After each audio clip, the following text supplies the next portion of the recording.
This is GRE Bites. My name is Davis, an educator with over 10 years of experience. And I'm Orion, the founder of StellarGRE. And we're back to bring you your weekly bite-sized episode on GRE prep and grad school admissions. Check out our top-rated GRE self-study program for more at StellarGRE.com. And don't forget, you can use the code BITES for 10% off all memberships.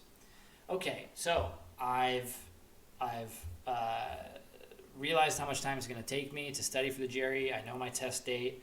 I've worked backward my 3 months. I've set aside the 2 hours a day. I have a great blueprint, regimen to follow to get there. I've done all my study. I've reliably hit my target score for several times over the past couple weeks. Now it's the day before my test. Ooh, What do I do on that day? that's a great question. I get asked that question all the time. The short answer is not much. I mean, if you did what you just described, you're an ideal student. I love working with ideal students. I mean, you put in the time over several months. You're consistently performing at or above your target score. What more do you really need to do? You already have sort of proof of concept that you can do the thing. How are you going to appreciably move the needle in the next few hours before you take the test? I shouldn't take 2 more practice tests? No, you should not take. Do you run 2 marathons the night before a marathon? My dude, that does not sound like a good idea. Should I load up on carbs, eat a bunch of pasta? Anyone who runs marathons? I don't know. I mean, I wonder. It's like, I actually read an article about this several years ago. Have you ever seen, I'm not a huge chess fan, but this author of this article was just flabbergasted by the fact that there are no overweight grandmasters in chess. They burn so many they burn as much as a soccer player at the pro World Cup level playing 3 games in one serious match. Because if you're just looking at a chess player, he's just sitting there in his chair. I mean, it's a sedentary. Yes, the brain just eats up calories. It does. It's the most energy inefficient organ in our body. That's also why it's so important to wear a hat when it's cold, because a lot of the heat is leaving your head. I mean, so when a person sits down for a 4-hour test like the GRE, that person will be expending a great deal of calories through thinking real hard. So it might be a good idea to load up on carbs. I don't know. I haven't done a study on that. Your official GRE Bites, what to do the day before? Pasta, breakfast, lunch, and dinner? I think it's more like take care of yourself. Yeah. And chill out. I mean, if you are performing at or around your target score, there's nothing more that you need to do. All you have to do is to show up and execute. So I understand the night before the big day, it can be nervy. Yeah, butterflies. Sure. Jitters, yeah. But you have to understand that nervousness, those jitters, those butterflies could also be excitement. There's very little physiological difference between nervousness and excitement. The difference between those two emotions occurs almost primarily on a cognitive level. Mm-hmm. Nervousness is a certain level of physiological excitation with the cognition or the belief that something bad might happen. Mm-hmm. Excitement is the exact same physiological state, but with the cognition or belief that something good might happen. So basically, if you've done all the prep like I laid out, I kind of gave it away. Your day before your test should be great, and you should just be able to chill. Should be. I mean, why not? It's see this as an opportunity for you to demonstrate your excellence. I mean, thank God that you have this opportunity. It's why you put in all of the work and the effort that you have up until this point. Anything out of the ordinary? Just normal sleep, normal eating, but just relax. Just don't do anything GRE that day. Well, you at most you could do one timed problem set. It's like a light practice. Right. You jog before the big game, right, kind of a thing. Just lubricate the joints. This is where I kind of act as people's grandmothers. So it's don't do anything to sabotage your success. It's not my place to tell you what to do with your life, but that probably means not drinking or drugging, at least for a few days before the test. You do not want to be mentally foggy or hungover or strung out when you're taking the test. Why do that to yourself? Save that for the celebration if that's what you're into. I mean, you're not recommending abstinence too, are you? In the sense of in the days chastity? Beforehand? Chastity?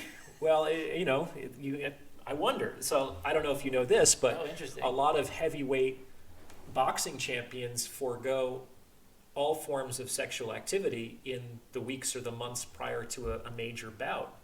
This has to do with sublimation. The sexual drive is incredibly powerful, especially in men. And if it's being diffused through sexual activity, then the potency of that drive is compromised. And so we call this sublimation in psychology. This is where we channel a less than pro-social drive into a pro-social activity. But that's not really where I was going with this. Okay, I'm sorry. But you might have a point. I don't personally recommend doing that myself. Yeah, but so that's not okay. But definitely things that would compromise your cognitive ability or even just your physiological well-being to be at your relaxed optimum. Yes, it's at this point we want you to be relaxed in a state of openness, flexibility, acuity, confidence. Yeah. So don't drink or drug in the days beforehand. Definitely get a good night's sleep. But more than that, if the test is scheduled at a time that forces you to like wake up earlier than you normally would, then that's also something you have to work into your routine in the days before the test. Acclimatize your body Exactly. and your circadian rhythm to be in sync with the time you'll need to be up to take the test and be clear. Exactly. Okay. Some folks like to, if they haven't been to the testing center, if they're going to go to a in-person testing center, they like to plan out their route, plan for traffic. Some people even take a dry run to the testing center the night before. They drive But there. just drive there so that even driving there, you're not confronted with like Google Maps or traffic or. Absolutely. There's no surprises. Like, what if there's no parking lot here and you didn't plan that you have to 10 minutes or whatever. do street parking and now you're 10 minutes behind and you're feeling flustered? It's like Yeah. you definitely do not want to go into this test with any surprises, you know? Yeah, that's a great suggestion. Great idea. A lot of folks do that. I think it does help to ensure that there are fewer surprises on test day. The day of, I highly recommend that you have a good breakfast or lunch, that you get some kind of physical activity in. You want to get the juices flowing, and that you should do practice problems before the test. The day of the test. Yes, absolutely. Warm up. Yeah, coach doesn't send you to the game cold. If you're going to sub you in, you're going to be running up and down the sidelines a little bit, Right. right? You don't want the first questions that you do that day to be the ones that count. That's silly. Yeah. That doesn't mean that you do a whole full-length problem set before the test. That also is probably not in your best interest because it's hard enough to do a 4-hour test. We don't want to have to make it 4.5 or even longer. Yeah. So I generally recommend doing, 4 or 5 problems, and these should be problems that you've actually already solved. They shouldn't be new problems. Interesting. Like It's before, just is that just so you know that you're getting the right answer? Or? partly, like it's getting the juices flowing, practicing the approaches and the skills that you've studied, and feeling like you're getting it right. It's like before a basketball game, the guys are doing layups. Mm-hmm. They're not doing like weird Three-pointers, half-court jump shots with a shots. hand Yeah. in their face. Yeah. You know, like that's what the game is for. Mm-hmm. So they're getting into the rhythm. They're seeing the ball go in the net. It's like, okay, I got this. I remember what I'm here to do. The ball's going in. Excellent. Yeah. So day before, at most one full practice. You have 35 Look at your minutes cheat in. sheet. That should, you should know that backwards and forwards by now. So it's really just letting those synapses fire one more time. And the cheat sheet, just for anyone who might not be familiar, there's in the StellarGRE protocol that my buddy Orion here has spent years developing. You can get all of what you need to know on a single piece of paper. Yeah, everything you need to know for a perfect score in the quantitative section can be written on the front and back of a regular size sheet of paper. Correct. That's right. And that's what we call The cheat sheet. Mm-hmm. Yeah, so if you have that, you can review that a little bit the day before, maybe do one full run. The next day, do you get, remind me, you don't get to bring the cheat sheet with you, right? No, absolutely not. Just make sure. Then you're actually cheating. Don't try to take that with you on the day of. Well, you do. You get to take it with you, but it's in your mind, There you go. Davis. Yeah. So you absolutely get to take it into your testing center, but you don't get to take the paper. Right. So yes, you should be taking the information in, but no, unfortunately, you don't get to take the cheat sheet. No, that's good. And then the day of, sleep. I'm just hitting all, going back through everything you've said. The point is just to work against the little voice of anxiety that people are subject to experiencing that tells you that you have to do something now, that there's more that you can do, there's something that you're missing.